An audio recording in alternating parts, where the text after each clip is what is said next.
Welcome to episode 58 of Toke Signals TV, where we bring you the biggest in cannabis and hemp news stories every week. I am Steve Elliott, the editor at tokesignals.com, and I'll be guiding you through the news. First, let's take a look at our Toke Signals Bud Pick of the Week. I had the pleasure this week of being one of the judges for the Washington Growers Harvest Cup. And our Bud Pick of the Week this week is Indica number 19 from the competition. That's the way that the strains were identified to the judges. Don Darrington at Schwass Wellness and the Hemp Cloud University had an ingenious idea for this Harvest Cup competition. The growers were presented with identical genetics. Each grower was presented with a clone of Indica, a clone of Sativa, and a clone of a high CBD strain. So rather than being a contest between strains, this is a true contest between growers. They all had identical genetics. And in addition to those three strains, each grower could submit a personal favorite of his own. And it was a pleasure over a 5-day period to try these 29 strains and to know there's this much excellence happening in the growing community in Seattle. That award ceremony is going to be held Saturday night, September 27th at 8 p.m. in Seattle. Let's do the news now, shall we? In the United States this week, it was announced that Attorney General Eric Holder is going to resign. The question is, will his replacement follow through on drug policy reform? Attorney General Holder on Thursday announced that he will be resigning from office once a replacement is found. Drug policy and criminal justice reform advocates expressed disappointment he is leaving office, praising his leadership and calling on President Obama to nominate a replacement who will carry on Holder's reform work. Holder's career as Attorney General, which spanned 5.5 years, that's the second longest serving Attorney General on record, included a number of drug policy reforms to which he reconfirmed his commitment in a Thursday interview with Katie Couric. In this interview, Holder said science should be the basis for making decisions about the scheduling of marijuana and that the sentencing of nonviolent drug offenders is a serious civil rights issue. Holder will go down in history as the Attorney General who began unwinding the war on drugs and steering our country away from mass incarceration, said Bill Piper, Director of National Affairs for the Drug Policy Alliance. President Obama should replace him with someone who is going to carry on that legacy of reform. I applaud Attorney General Eric Holder for working to help improve sentencing laws that have broken our criminal justice system and led to the mass incarceration of many low-level, nonviolent drug offenders, said Anthony Papa of the Drug Policy Alliance, who served 12 years in prison under New York's harsh Rockefeller drug laws. Attorney General Holder's accomplishments include calling on policymakers at all levels to find ways to reduce the number of people behind bars, supporting policies that made the sentences of thousands of prisoners shorter and fairer, changing how the Justice Department charges people to reduce the application of draconian mandatory minimum sentencing, establishing guidance allowing states to legalize and regulate marijuana with less federal interference, establishing guidance to make it easier for banks to deal with state legalized marijuana businesses, and many other progressive reforms of that type. Marijuana is currently listed as a Schedule I drug, the most restrictive category, which limits the ability of researchers to study its therapeutic potential and of physicians to prescribe it for people with legitimate medical need.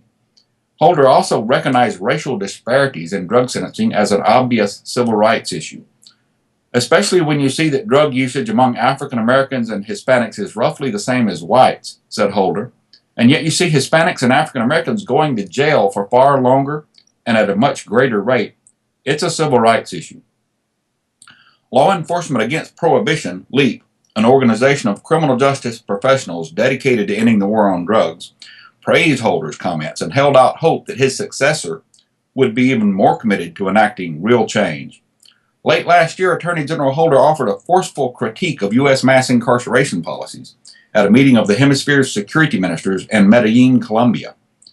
The path we are currently on is far from sustainable, Holder said. As we speak, roughly 1 out of every 100 American adults is behind bars. Although the United States comprises just 5% of the world's population, we incarcerate almost a quarter of the world's prisoners, Holder pointed out. While few would dispute the fact that incarceration has a role to play in any comprehensive public safety strategy, it's become evident that such widespread incarceration is both inadvisable and unsustainable. It requires that we routinely spend billions of dollars on prison construction and tens of billions more on an annual basis to house those who are convicted of crimes, Holder said. It carries both human and moral costs that are too much to bear, and it results in far too many Americans serving too much time in too many prisons, and beyond the point of serving any good law enforcement reason. While it's nice to see Holder making these statements, and we applaud the reforms that he has effected during his time in office, I wish he had done more within his term to directly address these problems, said Major Neil Franklin, retired Executive Director of LEAP. I am hopeful his successor will recognize the war on drugs for what it is, the single biggest problem afflicting our criminal justice system and the central civil rights issue of our time. From rolling back punitive sentencing laws to letting sensible marijuana policies move forward, Attorney General Holder moved the United States away from the failed policies of the past, said Bill Piper of the DPA. Now is the time for President Obama to double down on these reforms by replacing him with someone who will be as bold or bolder. Big event in Kentucky this week where the first legal hemp crop in 70 years was harvested. The process of harvest began at the University of Kentucky, where researchers last Tuesday cut their test plot, which will now remain in the field for 2 weeks. Those 10-foot stalks will remain on the ground there at Spindletop Farm in Kentucky for retting, the process through which they break apart, according to David Williams, an agronomist at the University of Kentucky College of Agriculture. Microbes break down the tissues of the stem, Williams said. The outside tissues form the base fibers, and inside form the herd fibers. 13 varieties of hemp were sown this spring at the University of Kentucky, and each will be evaluated for fiber and seed production. More test plots are at other universities in the state, including Murray State. It was a good growing season for many crops, not just hemp, according to Williams, who said precipitation was excellent this year and more than adequate for growth. The only downside to this growing season was that we planted a little bit late, but I don't think that had much effect on the crop, he said. The seeds had been held up for 2 weeks in Louisville by the Federal Drug Enforcement Administration, which blocked them because the Kentucky Department of Agriculture didn't have a controlled substance import permit. Kentucky Agriculture Commissioner James Comer sued the federal government to release those seeds, and the KDA and the DEA reached an agreement to expedite permits and importing for KDA-affiliated hemp projects. In late May, those seeds were finally planted, and a handful of farmers around Kentucky also have since planted test plots of hemp. The first University of Kentucky crop will yield significant data about production techniques, which varieties do best in Kentucky, and which of the many uses of hemp are most likely to succeed there, according to Comer.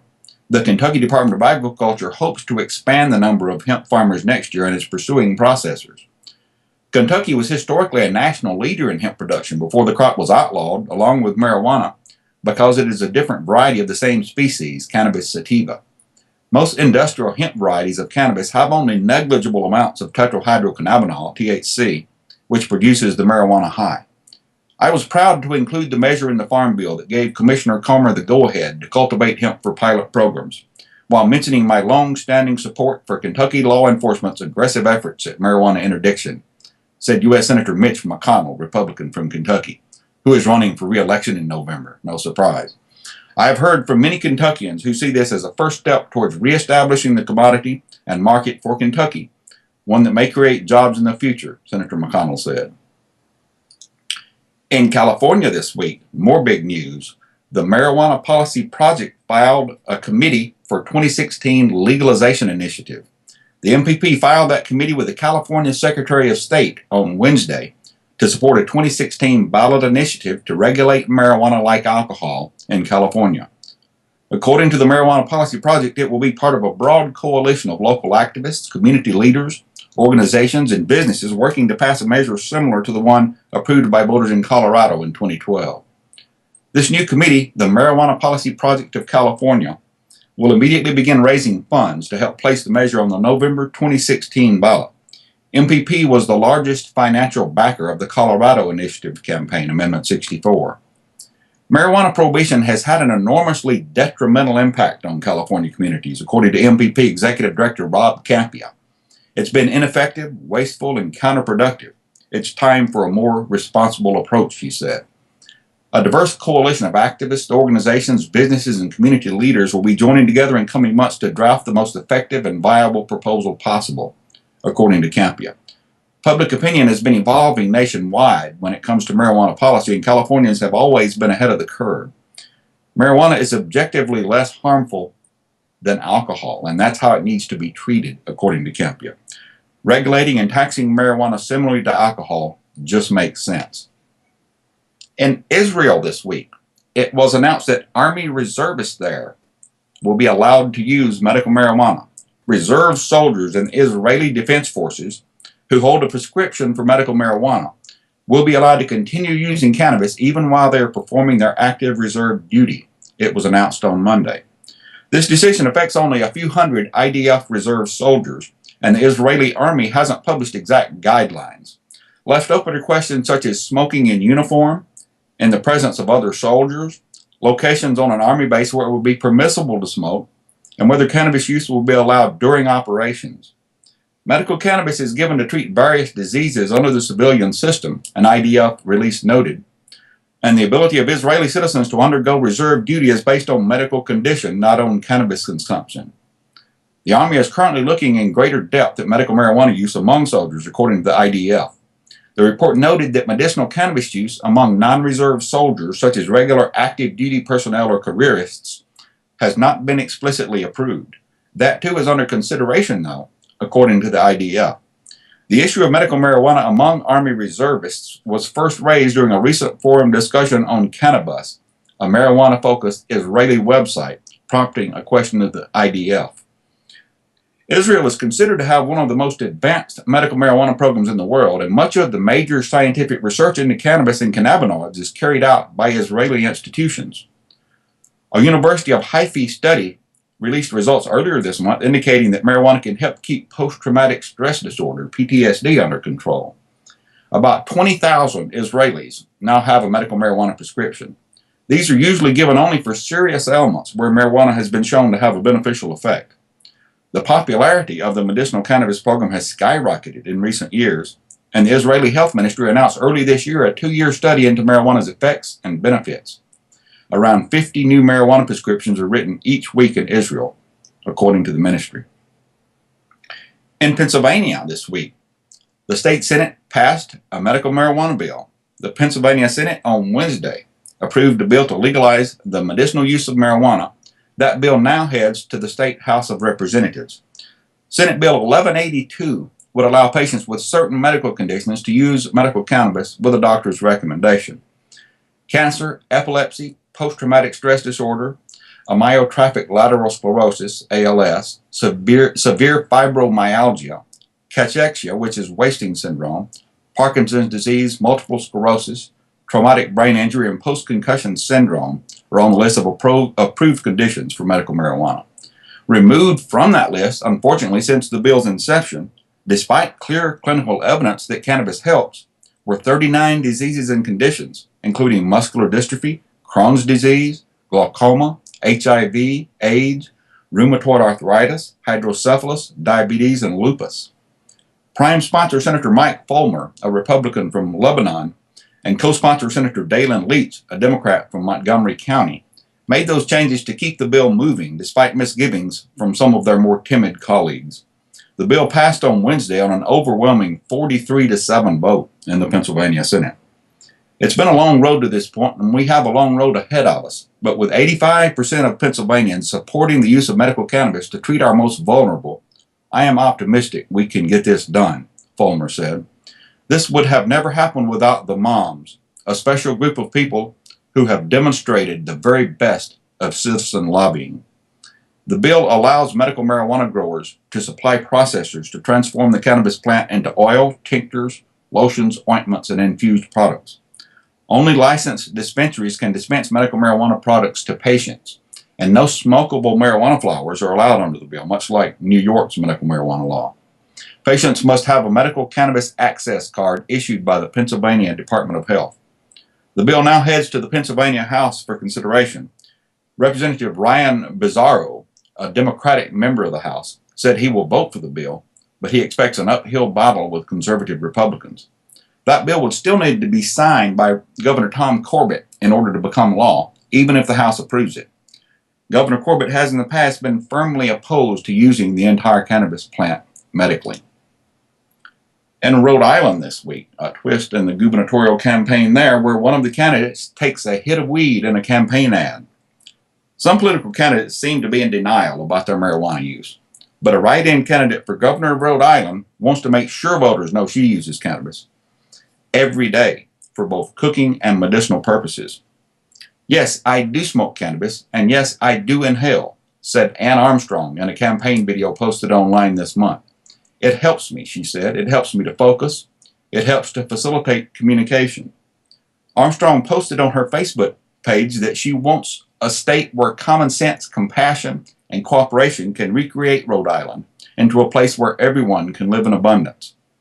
"It doesn't make people crazy the way you've been told," Armstrong said of marijuana in the ad. "I hope that you will read and open your eyes and realize the truth that we've been lied to for a long time by our government." Armstrong said in a speech earlier this month at Boston Hemp Fest that if she were elected governor, she would eliminate all penalties for growing, sharing, and using cannabis in Rhode Island. "I'm going to sit and use cannabis as I govern from my office," Armstrong said, "and I am going to have my cannabis in the rotunda of the State House, and it's going to be a people's cannabis garden." Rhode Island permits the cultivation and use of marijuana for certain medical conditions. Cannabis users shouldn't be subject to shame. They shouldn't be ostracized or marginalized. And I hope you will help me bring that about, Armstrong said in the campaign video. She then ends the video by taking a hit of cannabis from a small pipe. In Oregon, this weekend, Portland Hempstalk Festival moves to Tom McCall Waterfront Park. The city of Portland, at the very last minute, issues that permit. It's a go now for the 10th annual Portland Hempstalk Festival. After months of delay, city officials have finally issued a permit for the weekend's event. Event coordinators for the Portland Hempstalk Annual Festival are proud to announce the City of Portland has issued our permit for this weekend's event, September 27th and 28th at Tom McCall Waterfront Park in Portland, Oregon. A press release from the Campaign for the Restoration and Regulation of Hemp reads, "Hempstalk advocates decriminalization of cannabis for medicinal, industrial, and recreational use." Founded in 2005 by the Hemp and Cannabis Foundation, the festival features live music, guest speakers, food and goods vendors, and information booths. The public has always been free to attend with a suggested donation of $10 per person. Featuring 3 stages, the Jack Herer main stage, the newly added Green Goddess stage, and the electronic DJ stage, the band's music and informational guest speakers are sure to inspire and inform attendees. Already confirmed on the musical bill for 2014 are Lucas Nelson and Promise of the Real. Lucas, by the way, is Willie Nelson's son. John Trudell and Bad Dog, The Herbivores, Los Marihuanos, poet and cannabis advocate John Sinclair, The Syndicate, J-Mac and Big Dub, Bad Habitat, and many more. To view that complete lineup, you can check it out at hempstalk.org. Hempstalk guest speakers for this year will include the Hemp and Cannabis Foundation and CRRH Director Paul Stanford. Yours truly, I'll be there at 5:40 on Saturday speaking. Also, renowned author Chris Bennett, Parents for Pots, Anna Diaz, attorney Bradley Steinman, and many more speakers. Hempstalk will be emceed by well-known cannabis comic and media personality Ngaio Bilam. This year's festival is not intended to be a smokeout and will be a non-smoking event, according to CRRH. We want our focus to remain, as always, on freedom of speech to address our unfair and unjust laws against the cannabis plant. If you're a medical marijuana patient and you need to medicate, please do so before arrival or after departure from the event, the sponsors asked. I hope that you'll choose to join us again for next week's Toke TV. Until then, stay lifted.